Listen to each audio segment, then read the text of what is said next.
If you've been scrolling through endless camera comparisons, wondering whether a full-frame DSLR is worth the jump, and still can't picture which body actually fits your workflow, stick around. This review is going to cut through the noise. I've spent a few weeks shooting with the Canon EOS 6D, swapping it between a weekend wedding, a nighttime cityscape, and my everyday street photography walks, so I can tell you what really matters when the hype fades. Link is in the description if you want to check the product details on Amazon. First off, let's talk about the most obvious reason people reach for a 6D, the full-frame sensor.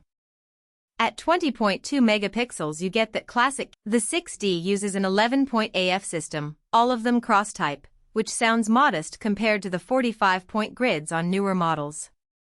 In practice, the points are spaced widely enough that you can reliably lock on a subject that's moving at a moderate pace. Think a child running across a park or a bride walking down the aisle. The downside shows up when you need precise focus on a small subject, like a bee on a flower. The limited number of points forces you to recompose after focus, which adds a split second of hesitation.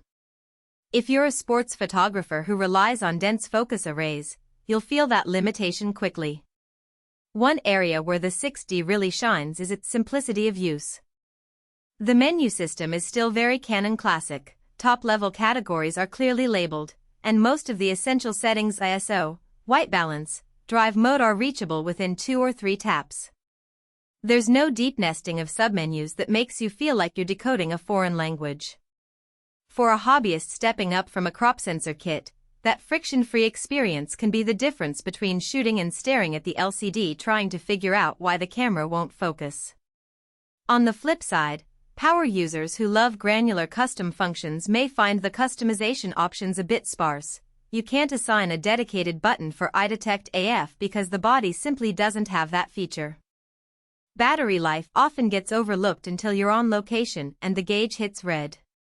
The 6D uses Canon's LPE6N battery, and in my tests it delivered roughly 1,200 shots on a single charge, which is comfortably above the 600-shot benchmark many reviewers quote. That translates to a full day of shooting weddings or a multi-hour hike without needing a spare. The trade-off is that the body lacks an integrated USB-C port for on-the-go charging. You still have to carry the charger and a spare pack. If you're a travel photographer who relies on charging from a power bank, you'll need to plan a bit more carefully. Stabilization is a frequent question, especially because many newer mirrorless bodies ship with in-body image stabilization, IBIS. The 6D does not have IBIS, so you're completely dependent on lens-based stabilization. That's fine if you already own a set of Canon lenses with optical IS, but if your kit is limited to older primes, you'll notice a bit more shake at slower shutter speeds. My workaround was to use a sturdy tripod for night cityscapes, which kept the shots clean, but on handheld street runs I had to raise the ISO a notch to stay within a safe shutter speed. In short, the camera rewards a good lens ecosystem. Without it, you'll feel the absence more than you might expect from a DSLR of this price point. Speaking of lenses, the 6D sits on Canon's EF mount, giving you access to an enormous library of both old and new glass. I paired it with a 2470mm f/2.8 for most of the day, and switched to a 50mm f/1.8 for those low-light portraits. The flexibility of the mount means you can keep your investment in lenses for years, and you can even use adapters for third-party glass if you're feeling adventurous.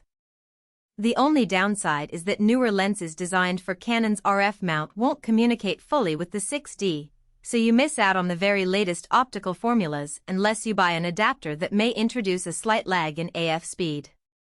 Video isn't the primary draw of the 6D, but it does record 1080p at 60 frames per second with manual exposure controls, which is sufficient for vloggers or creators who need a solid second camera. The lack of 4K means you'll have to upscale if your workflow demands it, and the camera's rolling shutter can become noticeable when you pan quickly.